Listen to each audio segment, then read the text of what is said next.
Formerly, I was the director of senior programs, both in New York City and Greenwich Village, and also in Jersey City, New Jersey. And that was from 75 to 89. So that's when everything started to take place.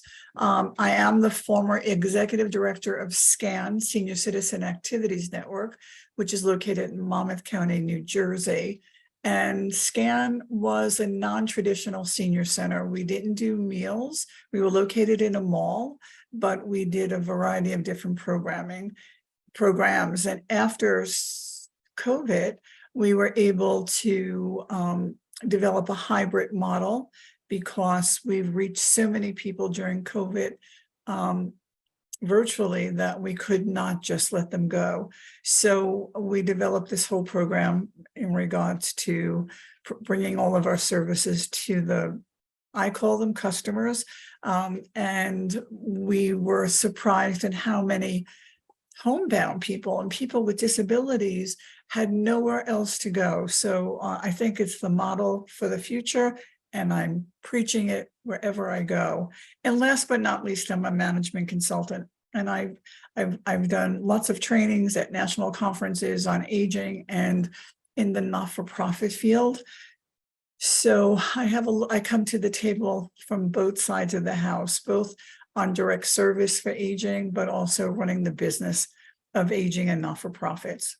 Tell me how you have worked to reach diverse communities of older adults. So I had to give this question a lot of thought because everyone is talking about diversity nowadays and equality and equity and inclusion. So I really did come up with some things that I've probably been practicing and preaching for a long time. So when we talk about a diverse community, I mean, we're talking not only about ethnic backgrounds, but age. We serve 3 different generations, and we'll talk more about that. About gender, I think we don't serve enough men or try to reach them. Ethnic, again, our communities are changing leaps and bounds, and we need to change with them and also know who our customer is or our future customer, and make sure that we are acting and being respectful and appropriate. The other would be religious organizations. When I think of diversity, I think of income, those who have a fairly good retirement plan and those who do not. Technology-wise, when I think of technology, prior to COVID, the saying was, no, the seniors can't use technology or they don't want to. Well, I think COVID changed that. So when I think of diversity, I think those who are able to and willing to use technology. And so I think totally, I want to look at that whole picture. Secondly, I think we need to do some research. And this is the piece where I get a lot of pushback from organizations. You need to know who's in your community. I mean, I remember when I was a director, especially in New York City, I truly didn't mind walking the streets in Greenwich Village, but it brought so much good information to me in regards to who was there, who lived there, where do the seniors live, where's senior housing, who are the businesses and companies in the neighborhood, so that at some point in time we could develop a relationship. So I have always recommended that any director, whether they're new or seasoned, go into the community and take a walk. If you're in the city, walk 6 blocks in every direction and see who your neighbors are. If you're in suburbia or rural, I'm sure you'll have to get in your car and drive 6 to 8 miles in any direction. And again, see who's there, so that you can then, when you start doing your plan, your strategic plan, you have a better idea of who the diverse communities are now and what they look like versus what they might have looked like in the past. So again, I really want to say that there's not a definition for diverse communities. I think they're all diverse, but we need to zero in on what are their special needs and who lives there. Why is it important to serve diverse populations? Why is it? So I believe it's really important to serve diverse populations because they are us and them. Again, diversity brings so much more value to the table, so much more, you know, inclusion, experiences, stories. It just opens up this whole new world of possibilities when we look at diversity and we look at it optimistically versus pessimistically. Again, understanding the political climate nowadays, that shouldn't affect us when we're talking about working and helping people. And so the diverse communities are really rich in culture and customs and preferences and all of that. The other thing I wanted to add in regards to understanding the data of the community of where you work and live and people that you want to serve is that there's a lot of resources out there that you might be able to use besides the Census Bureau, which I believe has been recently updated, but there's also a county health ranking website where you can see how your county throughout the United States rank and what some of their issues are. So it might help you with programming. And the other one is called Data USA. And it brings to the table a lot of the public data that you might need, again, to look at the diversity of the community and make some plans to serve that particular group of people. Seeing that I've been in this business for a long time, and I've worked with lots of aging programs, I have seen their communities change whenever I go back. And I usually go back, every 5 years. And so the conversation is a lot different. What are some tips for effectively connecting with and serving various diverse communities? Tips. So I think, first of all, I think we have proven ourselves in the aging community over and over and over again.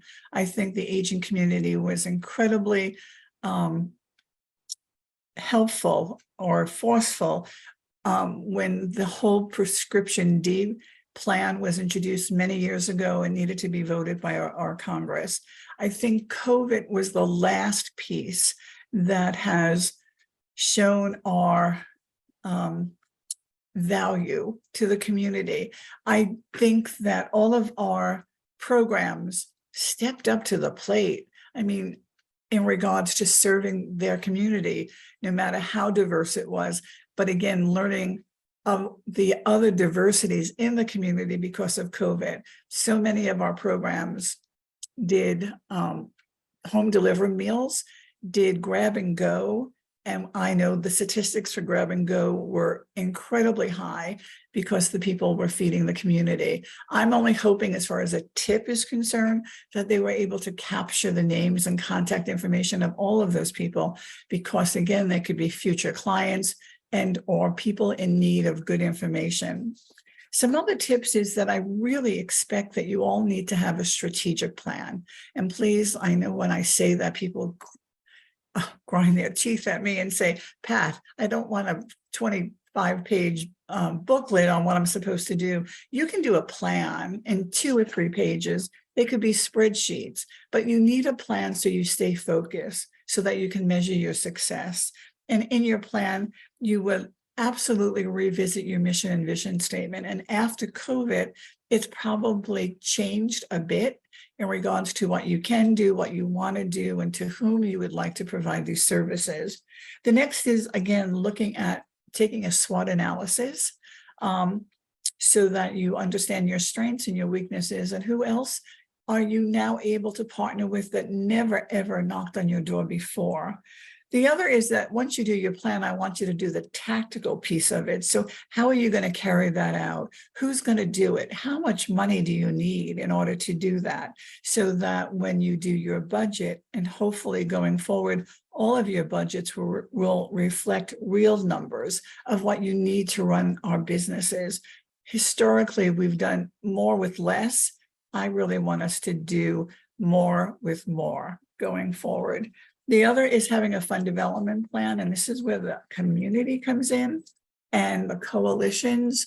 And again, a lot of our seniors, we have put our seniors in this bucket where they're not able to give, but we've not asked.